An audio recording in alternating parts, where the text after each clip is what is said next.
Ladies and gentlemen, welcome to the second theme of the Roadmap to Freedom project. We start this session with the goal to find out how to determine what is right and what is wrong. It's a colossal task. Not even once has our civilization achieved this remarkable goal. Think by yourself. In every conflict, domestic, worldwide, in most cases, all sides think that they are right.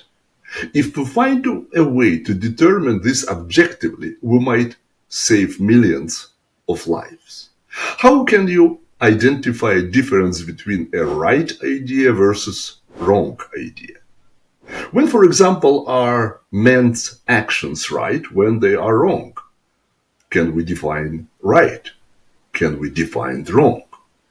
Do you understand that by itself, this will call for a Nobel Prize or even more? If we can resolve that, this will be a revolution, but a good revolution, saving lives instead of wasting lives as revolutions usually do. Since there is a general disagreement among us as to just how to determine what is right, who is right, then which of us is right in how to make this determination? Now I have to ask this most fundamental question. All your life, you, every day, every hour, determine if your actions or actions of others are right or wrong. On what basis have you determined if your understanding of rightness is right? Please, please, please think about what I'm saying. How you would determine if your understanding of rightness is right. It's extremely important. Is it possible that you misunderstood, misinterpreted it? And what if actions you considered all your life were right were actually wrong? Is it possible? In the first part of our project, theme Golden Rule Society, I demonstrated that the entire social crisis is a derivative of the observable fact that the physical sciences have advanced too far beyond the so-called social sciences. By applying physical science technology, we are smart enough to destroy ourselves, but the social sciences, in contrast, are primitive. As a result, we are not smart to prevent our own destruction.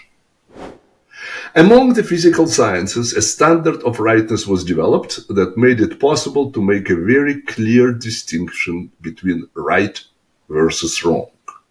This useful criterion of rightness could be employed to determine which hypothesis was an accurate representation of natural principles and which were not. The standard of rightness, we call it the absolute standard of rightness, allows us to apply it as an intellectual tool. Using this tool, in just a few centuries, we leaped far ahead. The standard of rightness in the physical sciences has been an absolute standard. In contrast, the standard of rightness in the social so-called sciences have been a relative standard. For example, the social standards of what constitute right social action have been relative to many things. Relative, for example, to the time of which you live. One standard of rightness if you lived 3,000 years ago, and different standard if you lived 300 years ago, and a still different standard if you live today. It has been relative to sex. One standard of rightness for men, another for women.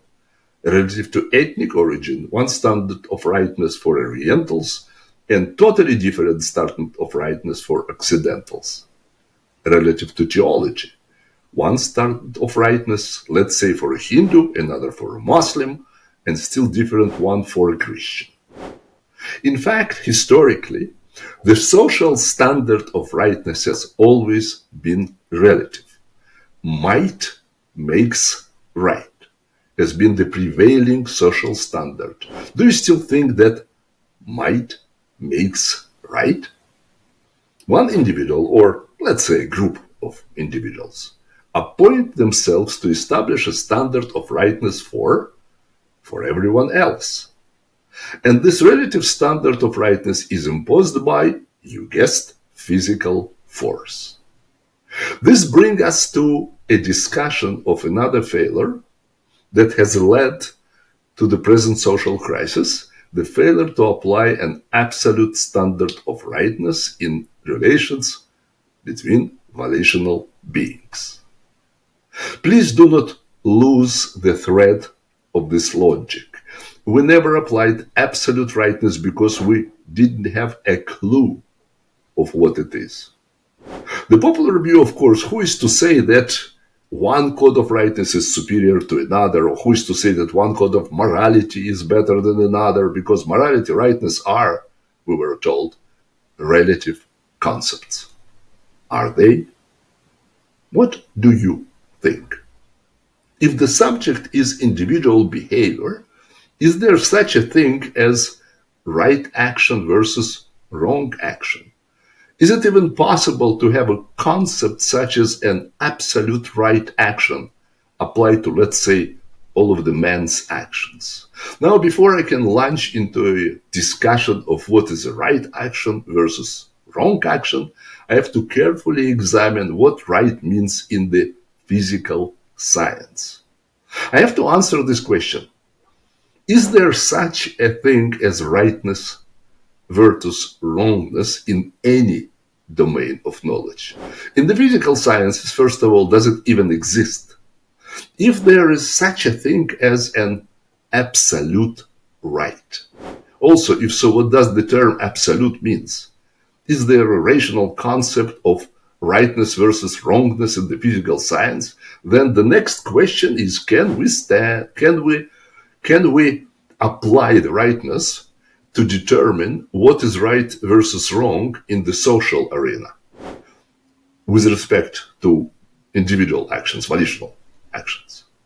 Is it possible to develop a standard of rightness that can determine who is right on any subject, anywhere, anytime? Is it possible to devise a practical standard of rightness to determine when an individual's actions are right? Can you determine, let's say, when the actions of a government are right versus wrong? When does the government do the right thing when they do the wrong thing? When your children are right, when they are wrong? When are you right? When are you wrong? Right now I will start laying the groundwork to answer this enormous question, that is, how can you determine who is right without resorting to bloodshed? Do you understand how important the question is? Do you realize that this alone will help our species to live happier and more productive lives? How can you identify which position in a particular property dispute is right without resorting to violence? How can you resolve all controversies over property without initiating catastrophes? The concept of absolute rightness in physics was developed in the year 1666 when Newton completed his universal law of gravitation. We will stop right now. Before turning to the next session, please think how you personally determine right from wrong.